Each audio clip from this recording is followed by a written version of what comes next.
नमस्कार श्रोताओं, मैं आप सभी का स्वागत करता हूं। तहे दिल से आप सभी आनंदमय हो जाएंगे। इस कहानी का आनंद लेने से ध्यान से सुनिए। आप आरामदायक तकिए से सर को लगा के कानों में हेडफोन लगा लीजिए और इस कहानी का आनंद उठाइए। आप अपने YouTube चैनल कुमार कहानियां से तो चलिए, देरी किस बात की, शुरू करते हैं। कहानी का नाम है भूखारी। बहुत समय पहले की बात है। एक गांव हुआ करता था, जबलपुर, जो कि राजस्थान में पड़ता है और वह शहर से काफी दूर पड़ता था। अगर रात्रि के समय किसी की तबीयत भी खराब हो जाती तो कोई भी चंबल के रास्ते से निकलकर दवा नहीं लेने जाता था। इतना भयंकर रास्ता था। लंबे घुंघराले बाल, माथे पर चंदन का लंबा तिलक, गले में ढेर सारी रुद्राक्ष की मालाएं पहने एक छोटा सा आदमी पागलों के अस्पताल में आता है, जिसके पीछे पीछे कुछ लोग चल रहे हैं, जिसका नाम था भूखारी। भूखारी के अस्पताल के अंदर पैर रखते ही उसको एक झटका लगता है, लेकिन वह रुकता नहीं और अंदर ही चला गया। जैसे जैसे वह अस्पताल के अंदर जा रहा था, सभी दिमागी मरीज सही होते जा रहे थे। यह चमत्कार देखकर सभी लोग हैरान थे। कुछ ही देर बाद सभी को पता लगा कि भूखारी अस्पताल में आए हैं और जैसे जैसे वह अस्पताल के अंदर जा रहे हैं, सभी मरीज सही होते जा रहे हैं। जो भी मरीज सही होता वह दौड़कर उनके पैरों में गिरता और उनका धन्यवाद करता। यह नजारा देखकर एक व्यक्ति भूखारी के पास आया और पूछने लगा, महाराज, यह कैसा चमत्कार है जो इतने दिन तक सही नहीं हुए? वो मरीज आज अचानक से कैसे सही हो रहे हैं? तब उन्होंने उसको बताया, इस अस्पताल में लगभग वो सभी लोग मरीज हैं जिन पर बुरी शक्तियों का प्रकोप है। दवाइयों से सिर्फ उनको शांत रखा जा रहा था, उनका इलाज नहीं हो रहा था। उस व्यक्ति ने हाथ जोड़कर कहा, आप धन्य हैं महाराज। विनय तेजी से भागा गांव के सरपंच राजेंद्र के पास पहुंचा और दरवाजे को पीटने लगा। सरपंच साहब, दरवाजा खोलिए, दरवाजा खोलिए सरपंच साहब। राजेंद्र ने दरवाजा खोला। अरे क्यों दरवाजा पीट रहा है, क्या हो गया? गजब हो गया सरपंच साहब, पिछली बार जो तांत्रिक बुलाया था उसने आश्वासन दिया था कि गांव से सारा संकट टल चुका है, लेकिन कल ही अपने गांव के राजेश की शादी हुई थी और आज सुबह ही उसकी दुल्हन की लाश तालाब में तैर रही है। विनय ने अपनी बात रखी। क्या बात कर रहे हो? सरपंच राजेंद्र ने हैरानी से पूछा। जल्दी चलिए, लाश को बाहर निकलवाइए, विनय ने कहा। तो सरपंच राजेंद्र बोला, अरे यार, ये 5वीं मौत है और पुलिस भी कुछ नहीं कर पा रही है, कुछ तो करना पड़ेगा। अरे सरपंच साहब, इसमें पुलिस कुछ नहीं कर पाएगी। अपने गांव पर किसी बुरी ताकत का कब्जा है और जब तक उसका कब्जा रहेगा, ये नई दुल्हनों की मौतों का सिलसिला चलता ही रहेगा। विनय ने सरपंच के साथ चलते हुए बताया।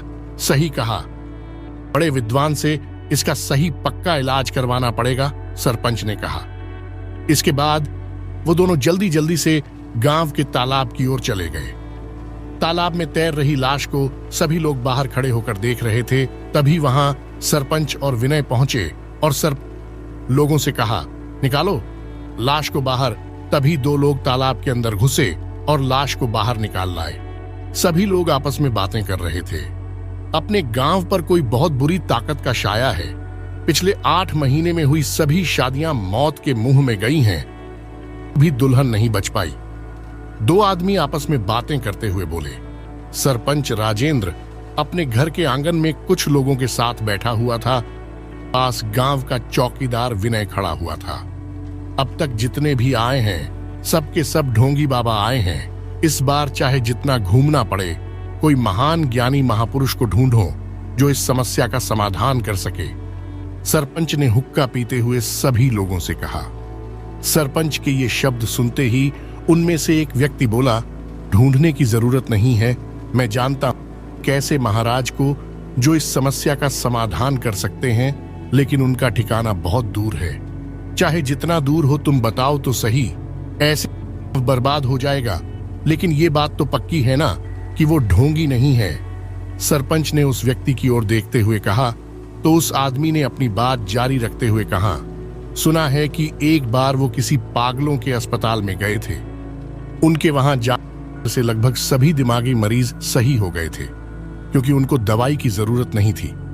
ईश्वरीय शक्ति ही उनको सही कर सकती थी। दूर दूर से लोग आते हैं उन महाराज के पास। ऐसी बात है तो जल्दी से बताओ कि वो है। सरपंच ने ध्यान से बात सुनने के बाद पूछा। हिमालय की गोद में एक छोटा सा गांव बसा हुआ है, वो वहीं रहते हैं। उस व्यक्ति ने सभी को बताया। तुम साथ जाओ और जितना जल्दी हो सके उनको लेकर आओ। सरपंच ने जैसे ही ये कहा तो वह व्यक्ति और उसके साथ विनय और एक और गांव का व्यक्ति जिसका नाम राज था जल्दी से खड़े हुए, सरपंच से गाड़ी की चाबी ली और महाराज को लिए निकल गए। सभी लोग 2 दिन के सफर के बाद पूछते हुए भू खारी के ठिकाने पर पहुंचे। जब वो लोग वहां पहुंचे तो वो किसी का इलाज करने में, लेकिन उनके पास पहुंचते ही भू खारी महाराज खड़े हो गए और अपने चेलों को कहा, इस मरीज को रोशनी से भरे कमरे में रखना। कल सुबह तक मुझे कुछ दिन के लिए बाहर जाना पड़ेगा। उनकी ये बातें सुन गांव के सभी लोग हैरान थे कि उनके बताने से पहले ही वो सब जानते थे। महाराज उनके पास आए और बोले, चलो जल्दी जाना होगा वरना गांव की एक दुल्हन और मौत के मुंह में चली जाएगी। महाराज के ये शब्द सुनते ही सभी लोग जल्दी से वापस गांव की ओर चल पड़े। लंबे सफर के बाद वो सभी गांव के पास पहुंच चुके थे। जैसे ही गाड़ी गांव की सीमा में पहुंची, गाड़ी एक जबरदस्त झटके के साथ अचानक से रुक गई। सभी लोग हैरान थे कि अचानक से गाड़ी कैसे रुक गई, लेकिन तभी सभी गांव वालों की नजर भूखारी महाराज के ऊपर पड़ी। देखकर ऐसा लग रहा था जैसे हवा तेज दबाव से उनको पीछे धकेल रही थी और उनको गांव में घुसने से रोक रही थी। देखते ही देखते हवा ने भूखारी महाराज को गाड़ी से बाहर फेंक दिया। गाड़ी के शीशे टूट चुके थे और महाराज दूर जमीन पर गिरे हुए थे। उनके गाड़ी से बाहर जाते ही गाड़ी वापस से चलने लगी, लेकिन तभी उन्होंने खुद से गाड़ी रोकी और सभी गाड़ी से उतरकर महाराज की ओर दौड़ पड़े। महाराज जी, आप ठीक हैं? सभी ने महाराज जी को संभालते हुए पूछा। पूरे गांव पर शैतानी ताकत का कब्जा है भू, खारी महाराज ने खड़े होते हुए सभी को बताया। पहले भी बहुत से तांत्रिक आए हैं महाराज जी, किसी के साथ भी ऐसा नहीं हुआ। विनय ने बताया तो इस पर महाराज जी ने हां के इशारे में सिर हिला दिया। अंधेरे कमरे में अगर दीपक जलाया जाए तो पूरा कमरा रोशन हो जाता है, लेकिन दीपक बंद कमरे के अंदर जलाना होगा। कमरे से बाहर कितने भी दीपक जला लो, कमरे में अंधेरा ही रहेगा। महाराज जी ने गांव की ओर देखते हुए कहा, लेकिन किसी को कुछ समझ नहीं आया तो उन्होंने कहा, हम लोग कुछ समझे नहीं। महाराज जी आगे बताते हुए महाराज जी ने कहा, गांव से इस मायावी ताकत को मिटाने के लिए गांव के अंदर जाना होगा।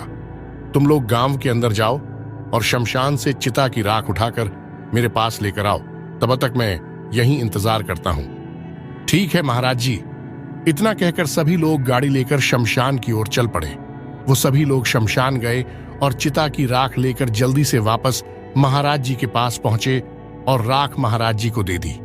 महाराज जी ने राख ली, अपने सर पर उस राख को लगाया, फिर पैरों पर राख लगाने के बाद अपने पूरे बदन पर उस राख को लगा लिया।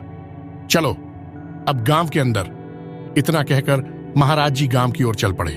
बाकी के सभी लोग उनके पीछे पीछे चल पड़े। इस बार बिना किसी परेशानी के महाराज जी गांव की सीमा में घुस गए। जब तक वो सभी सरपंच के घर पहुंचे काफी रात हो चुकी थी।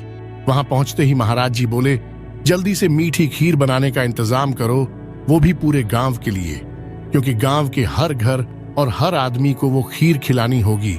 बुरी ताकत को मीठी खीर से प्यारा कुछ भी नहीं होता, और जैसे ही वो जो कोई भी है इस मीठी खीर को खाएगा, मैं उस आदमी या औरत को पहचान जाऊंगा जिसके शरीर में वह बुरी ताकत कब्जा करके रह रही है।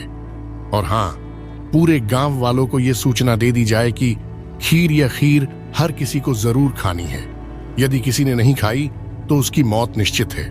महाराज जी की बातें सुनते ही सरपंच ने तुरंत मीठी खीर बनाने का इंतजाम करने का आदेश दिया और महाराज जी से कुछ खाना खाने के लिए पूछा तो महाराज जी बोले, मैं कुछ भी खा पी नहीं सकता जब तक इस समस्या का समाधान नहीं होता। पूरे गांव के लिए मीठी खीर बनाई गई और हर किसी को खीर खिलाई गई। सरपंच साहब, आपके कहे अनुसार पूरे गांव में हर किसी को खीर खिला दी गई है। विनय ने सरपंच के पास आकर कहा तो महाराज जी बोले, अब जितने भी लोग यहाँ हैं उन सभी को भी खीर खाने को बोल दो। महाराज जी, मैंने तो शराब पी रखी है, मैं खीर नहीं खा सकता। विनय ने जैसे ही यह कहा, सरपंच उस पर भड़क कर बोला, महाराज जी की बात नहीं सुनी क्या? जो खीर नहीं खाएगा उसकी मौत निश्चित है। चुपचाप से सभी लोग खीर खाओ और मेरे लिए भी खीर लेकर आओ। महाराज जी चुपचाप विनय की ओर देख रहे थे। सरपंच की ये बातें सुनकर सभी लोग खीर खाने लगे और एक कटोरी में सरपंच के लिए भी खीर लाकर दे दी। सरपंच ने खीर की कटोरी ली और अपना फोन कान पर लगाकर उन लोगों से थोड़ी दूर जाकर फोन पर बातें करने लगा। सभी ने अपनी अपनी खीर खत्म कर दी थी।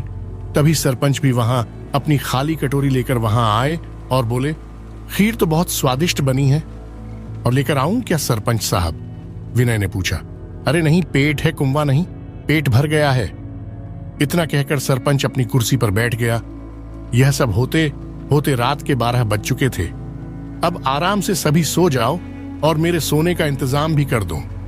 महाराज जी ने सभी को आदेश दिया तो सभी सोने के लिए चले गए और उनके सोने की व्यवस्था भी की गई, जिसके बाद महाराज जी भी सो गए। रात को जब महाराज जी सो रहे थे तो कोई धीरे से उनके कमरे में घुसा और उसने चाकू से उनके ऊपर हमला किया, लेकिन महाराज जी बिस्तर के ऊपर नहीं, नीचे सो रहे थे और बिस्तर पर तकिए रखकर उनके ऊपर कंबल डाल रखा था, तो महाराज जी बच गए। वो जल्दी से बिस्तर के नीचे से निकले और उस आदमी को पकड़ने की कोशिश करने लगे, लेकिन उनकी कोशिश बेकार थी। उस आदमी ने उन्हें जोर से धकेला और भाग गया। महाराज जी बिस्तर पर जा गिरे। वो जल्दी से उठे और उन्होंने खिड़की से देखा तो उन्हें विनय दिखाई दिया, जो जल्दी जल्दी से जा रहा था। तभी सरपंच खुले दरवाजे से अंदर आया और बोला, क्या बात हो गई महाराज जी? शोर हुआ तो मैं देखने आ गया। किसी ने जानलेवा हमला किया। वो तो शुक्र है मैं बिस्तर पर नहीं था। महाराज जी ने अपनी रुद्राक्ष की माला फेरते हुए कहा, किसकी इतनी हिम्मत हो गई जिसने आप पर यहां मेरे घर हमला किया? मैं अभी पुलिस वालों को बुलाकर लाता हूं। सरपंच ने गुस्सा होते हुए कहा। तो महाराज जी बोले, अरे नहीं, उसकी कोई जरूरत नहीं है। अब तो सुबह होने ही वाली है, रात के 2 बजे हुए हैं। आप सो जाओ, आराम से जाकर। ठीक है महाराज जी, कोई भी बात हो तो आप मुझे बताएं, मैं पास के ही कमरे में सो रहा हूं। इतना कहकर सरपंच सोने चला गया। महाराज जी सोच विचार में थे। उन्होंने सभी खिड़की दरवाजे अच्छे से बंद किए और दरवाजे और खिड़कियां की चिटकनियां भी बंद की और फिर सोने चले गए। रात को एक औरत जो शादी के जोड़े में थी धीरे धीरे गली से चुपचाप जा रही थी, मानो वह किसी बुरी ताकत के वश में हो। कुछ देर बाद ही वह उसी तालाब के किनारे पर खड़ी थी जहां लगातार बहुत सी दुल्हनों के शव मिले थे। वह तालाब में कूदने ही वाली थी कि अचानक से उसे होश आया और अपने अपने आप को वहां पाकर वह काफी घबरा गई। घबराहट में वह जल्दी से चिल्लाती हुई वापस घर की ओर दौड़ पड़ी। सुबह हुई तो पता चला कि सरपंच और विनय गांव से गायब थे। महाराज ने गांव के आदमी से कहा, कल गांव में एक शादी हुई है और जो दुल्हन आई है उसे और उसके परिवार से किसी को लेकर यहां आओ। इतना सुनते ही वह हां के इशारे में सिर हिलाकर उसे बुलाने चला गया। कुछ देर बाद ही वह उस दुल्हन को लेकर वहां आया। साथ में उसका पति भी आया। क्या बात है महाराज जी? दुल्हन के पति ने उससे पूछा। पिछले 2 साल में आपकी दुल्हन ही एकमात्र ऐसी लड़की है जो शादी के बाद भी जिंदा है। इस पर आश्चर्य ना करके आप मुझसे पूछ रहे हैं कि क्या बात है? बैठ जाओ। महाराज के इशारे पर वह बैठ गया। बेटी, तुम्हारे साथ कल रात क्या हुआ वह बताओ, महाराज जी ने पूछा। तो उसने सभी को सारी बात बताई। बेटी, तुमने भी खीर खाई थी जो पूरे गांव वालों को दी गई थी? महाराज ने सभी के सामने ही दुल्हन से पूछा। जी महाराज, लड़की ने बताया। उस खीर की वजह से ही तुम जिंदा हो बेटी, वरना कल रात तुम्हारे जीवन की आखिरी रात होती। महाराज जी के इतना बताते ही सभी गांव वालों ने महाराज जी की जय जयकार की। आपके गांव की दुल्हन सुरक्षित है, लेकिन अब मैं जो करूं उसमें किसी को कोई आपत्ति नहीं होनी चाहिए। इतना कहकर महाराज जी ने सभी गांव वालों की ओर देखा, जो सभी खामोशी से महाराज जी की ओर देख रहे थे। जो खीर खिलाई गई थी वो किसी एक आदमी ने नहीं खाई है, और वह आदमी वही है जिस पर शैतान का कब्जा है। क्योंकि वह खीर मंत्रों से बांधी गई थी तो शैतान उसे नहीं खा सकता, और उसे अब पहचानने के लिए एक क्रिया की जाएगी। महाराज की बात पूरी नहीं हुई थी, उससे पहले ही गांव वालों ने कहा, महाराज जी, आपको जो उचित लगे कीजिए, बस उस शैतान को गांव से बाहर कर इस समस्या का निवारण करें, क्योंकि यह दुल्हन कल रात मदहोश अवस्था में उस शैतान से मिली है, तो उस शैतान का पता इसके जरिए ही चलेगा। इसे पेड़ से बांध दिया जाए और जब तक इसको कोड़ों से पीटा जाए तब तक वह शैतान इसे रोकने के लिए ना आ जाए। महाराज की यह बात सुनते ही सभी लोग सुन्न रह गए। ये आप क्या कह रहे हैं महाराज जी? मैं अपनी पत्नी के साथ ऐसा नहीं होने दूंगा। दुल्हन के पति ने खड़े होते हुए कहा। तो महाराज जी बोले, बेटा, इसका यह जीवन मेरी ही देन है, वरना ये आज जिंदा नहीं होती, और अब इस क्रिया के बिना उस शैतान को पकड़ने का और कोई रास्ता नहीं है। मैं तैयार हूं महाराज जी, आप अपना काम शुरू कीजिए। दुल्हन ने आगे आते हुए कहा तो उसके पति ने उसका हाथ पकड़ा और कहा, लेकिन इससे पहले कि वह कुछ और बोल पाता, दुल्हन ने उसको रोकते हुए कहा, आप चिंता मत कीजिए, मेरे गले में आपका मंगलसूत्र है, वो मेरी रक्षा करेगा। दुल्हन बनी लड़की को एक पेड़ से बांध दिया गया और महाराज के कहने अनुसार उसे कोड़ों से पीटना शुरू किया गया। शुरू में तो उस लड़की के लिए कोड़ों की मार सहना इतना दुखदाई नहीं था, लेकिन जैसे जैसे समय बीत रहा था उसके लिए यह असहनीय हो रहा था और वह दर्द से चिल्लाने लगी। कुछ समय बाद वहां पर विनय आया और वह सब देखकर बोला, अरे महाराज जी, ये क्या कर रहे हो? बंद करो इसे। क्यों गांव की दुल्हन को पीटा जा रहा है? इस क्रिया में बाधा मत डालो, वरना इस गांव में मौजूद काली शैतान को नहीं पकड़ा जा सकेगा। महाराज जी ने अपने मंत्र पढ़ना बंद करके बीच में उसे रोकते हुए कहा, तो गांव वालों ने भी महाराज जी का साथ दिया और विनय को महाराज जी की क्रिया में बाधा डालने से रोक दिया। कोड़ों की पीड़ा सह सहकर दुल्हन मौत के करीब पहुंच चुकी थी, लेकिन ना कोई शैतान आया था, ना महाराज जी ने मंत्र पढ़ने बंद किए थे और ना ही दुल्हन को कोड़ों से पीटना बंद किया गया था। कोड़ों की मार से वह खून से लथपथ हो चुकी। कुछ समय और निकला, लेकिन इस बार दुल्हन ने अपना होश खो दिया और वह बेहोश हो गई। उसके बेहोश होते ही गांव वालों ने कोड़े मारना बंद कर दिया, तो इस पर महाराज जी गुस्सा होकर चिल्लाए, कोड़े मारना चालू रखो। इतना सुनते ही फिर से कोड़े मारना शुरू कर दिया गया। कुछ ही देर बाद बाहर से खून से लथपथ सरपंच कराहते हुए अंदर आया, जिसे देखकर सभी गांव वाले हैरान हो गए। पकड़ो इसे और पेड़ से बांध दो, जल्दी से। महाराज जी ने सभी गांव वालों से सरपंच को बांधने के लिए कहा, लेकिन कोई भी आदमी सरपंच की ओर नहीं बढ़ा। तो महाराज जी फिर से बोले, फिलहाल ये सरपंच नहीं है, शैतान है। इसके शरीर पर शैतानी ताकत का कब्जा है, पकड़ो इसे जल्दी से। महाराज जी के दोबारा कहने पर गांव वालों ने सरपंच को पकड़ लिया और एक पेड़ से बांध दिया। इसके बाद महाराज जी ने अपने पास रखा एक गिलास जिसमें कोई जड़ी बूटी का रस था, उठाया और लड़की के पास जाकर वह रस उसे पिला दिया। लड़की को खोलकर आराम करने के लिए लेता। दो भगवान की कृपा है, वह सुरक्षित है, थोड़ी बहुत देर में होश आ जाएगा। महाराज जी ने कहा तो उसके पति ने भागकर उसे खोला और संभालते हुए एक तरफ लिटा लिया। इसके बाद महाराज जी सरपंच के पास गए और उसके चारों ओर पानी और चावल से एक गोल चक्र बना दिया। फिर महाराज जी ने उसकी छोटी से 3 बाल उखाड़े और उन्हें पास में जल रही आग में डाल दिया। ऐसा करते ही सरपंच जोर जोर से चिल्लाने लगा और महाराज जी को मारने की बातें करने लगा। उसकी आंखें लाल हो चुकी थीं और पूरा शरीर काला पड़ गया था। सभी गांव वाले यह सब देखकर बहुत भयभीत थे। देखते ही देखते सरपंच का रंग बिल्कुल काला पड़ गया और वह बिल्कुल एक शैतान जैसा दिखने लगा। उसके शरीर की सारी नसें खड़ी हो गई थीं और वह दिखने में बेहद डरावना लग रहा था। वह सभी की ओर जोर जोर से दहाड़ रहा था, लेकिन बंधा होने के कारण कुछ नहीं कर पा रहा था। महाराज जी ने अपने गले में एक सफेद मोती पहन रखा था। उन्होंने वह सफेद मोती वाली माला निकाली और सरपंच के पास जाकर उसे वह माला पहना दी। ऐसा करते ही सरपंच का शरीर वहां से जलने लगा जहां पर वह सफेद मोती उसके बदन को छू रहा था। सरपंच जोर जोर से चिल्लाता रहा और देखते ही देखते उसका शरीर मोती से शुरू होकर सारा शरीर सही हो गया और कालापन खत्म हो गया, लेकिन सफेद मोती अब बिल्कुल काला पड़ गया था। सरपंच बेहोश हो गया तो महाराज जी ने उसके गले से अपनी सफेद मोती वाली माला निकाली और उसे एक छोटी हांडी में डालकर उसके मुंह पर काला कपड़ा बांध दिया।